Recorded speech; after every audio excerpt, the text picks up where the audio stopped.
Assalamualaikum warahmatullahi wabarakatuh.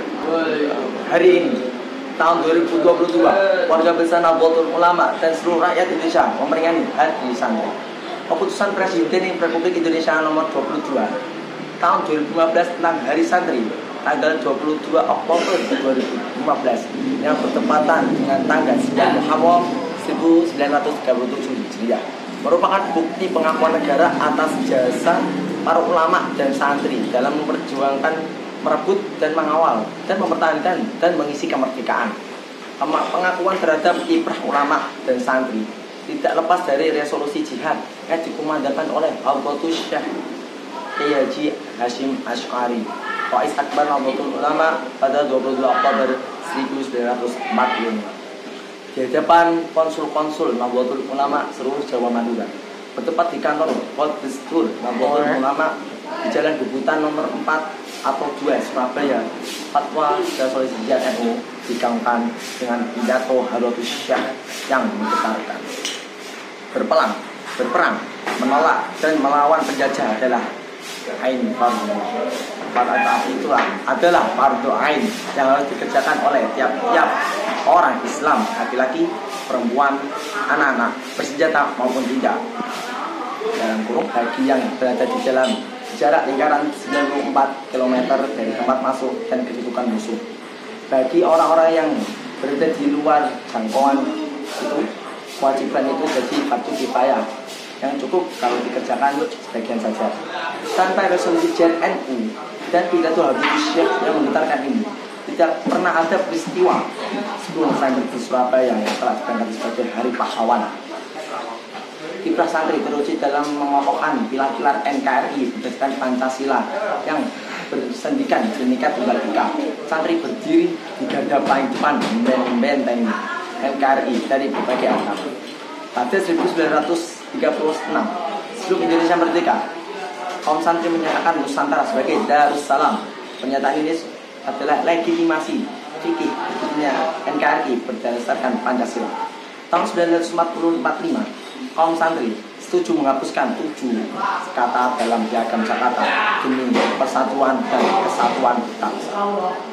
Tahun 1953, kaum santri mendeklarasi Presiden Insinyur Soekarno sebagai Waliul Amri Ad-Daluri bin Syauqah,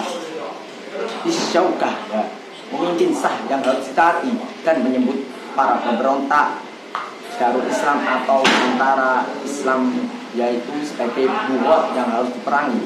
Tahun 1965, kaum santri berdiri di garda depan menghadapi tongkrongan ideologi komunis. Tahun 1983 sampai 1984, kaum santri memelopori penerimaan Pancasila sebagai satu-satunya asas kehidupan berbangsa dan bernegara, dan menyatakan bahwa NKRI sudah final sebagai konsensus nasional atau mu'addaha opon.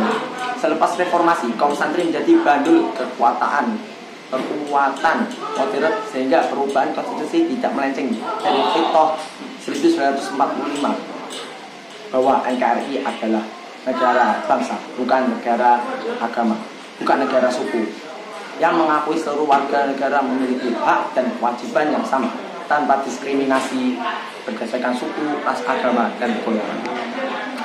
Pernyataan ini perlu diungkapkan dengan mengisyaratkan semua pihak termasuk kaum santri sendiri tentang paham mereka yang besar dalam berdiri dan tegaknya NKRI.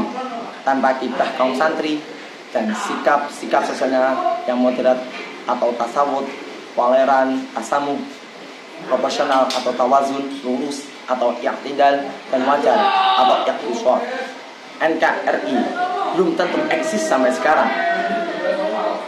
Negeri-negeri Muslim di Timur Tengah dan Afrika sekarang remuk dan porak-poranda karena ekstremisme dan ketiadaan komunitas penyangga aliran Islam wasatiyah. Momentum Hari Santri ini perlu ditransformasikan menjadi gerakan penguatan paham kebangsaan yang bersintesis dengan keagamaan. Spirit nasionalisme bagian dari iman atau hubbul watan minal iman perlu terus digelorakan di tengah arus ideologi fundamentalisme agama yang mempertentangkan Islam dengan nasionalisme. Islam dan ajarannya tidak bisa dilaksanakan tanpa tanah air. mencintai agama mustahil tanpa berpijak di atas tanah air. Karena itu Islam harus bersaing dengan paham kebangsaan. Hari santri juga harus digunakan sebagai revitalisasi etos moral kesederhanaan, asketisme, dan spiritualisme yang melekat sebagai karakter kaum santri. Etos ini penting sebagai di tengahnya merebaknya korupsi dan narkoba yang mengancam masa depan bangsa. Korupsi dan narkoba adalah turunan dari materialisme dan hedonisme, paham kebendaan yang mengagungkan uang kenikmatan semu. Singkatnya, saya harus siap mengemban amanah, yaitu amanah kalimatul haq. Berani mengatakan iya terhadap kebenaran, mau walaupun semua orang mengatakan tidak, dan sanggup menyatakan tidak pada kebatilan walaupun semua orang mengatakan iya. Itulah karakter dasar santri yang bumi, langit, dan gunung tidak berani memikulnya, sebagaimana ditegaskan dalam Al-Quran surah Al-Ahzab ayat 72. Hari ini santri juga hidup di tengah dunia digital yang tidak bisa dihindari. Internet adalah bingkisan kecil dari kemajuan nalar yang menghubungkan manusia sejagat dalam manusia di dunia maya. Ia punya aspek manfaat dan mudarat yang sama-sama besar. Internet juga digunakan untuk menyebarkan pesan-pesan kebaikan dan dakwah Islam, tapi juga digunakan untuk merusak harga diri seseorang, martabat seseorang dengan fitnah dan berita hoax. Santri perlu memperalat teknologi informasi sebagai media dakwah dan sarana menyebarkan kebaikan dan kemaslahatan, serta mereduksi penggunaannya yang tidak sejalan dengan upaya untuk menjaga agama atau hafiduddin wal aqwal, menjaga jiwa, hafidul nafsi, menjaga nalar, hafidul aqli, menjaga harta, hafidul mali, warga, hafidul nasli, dan martabat, hafidul ardi seseorang. Kaidah fikih al-muhafadzah al-qadimis sholih wal aqulu bil jadidil aslah senantiasa relevan sebagai bekal kaum santri menghadapi tantangan zaman yang terus berubah. Selamat Hari Santri Nasional 2022. Santri kuat, NKRI hebat. Dengan adanya peringatan Hari Santri Nasional 2022 ini, mari kita lebih bersemangat dalam mencari ilmu agama. Semoga kita dapat selamat di dunia maupun di akhirat. Niat pekerjaan, tapi dengan menyantren, jangan takut jika kita tidak punya makan, tidak dapat mempunyai pekerjaan, tapi dengan niat yang nerimo mencari ilmu agama, nanti jalan untuk mendapatkan dunia juga akan mudah, insya Allah.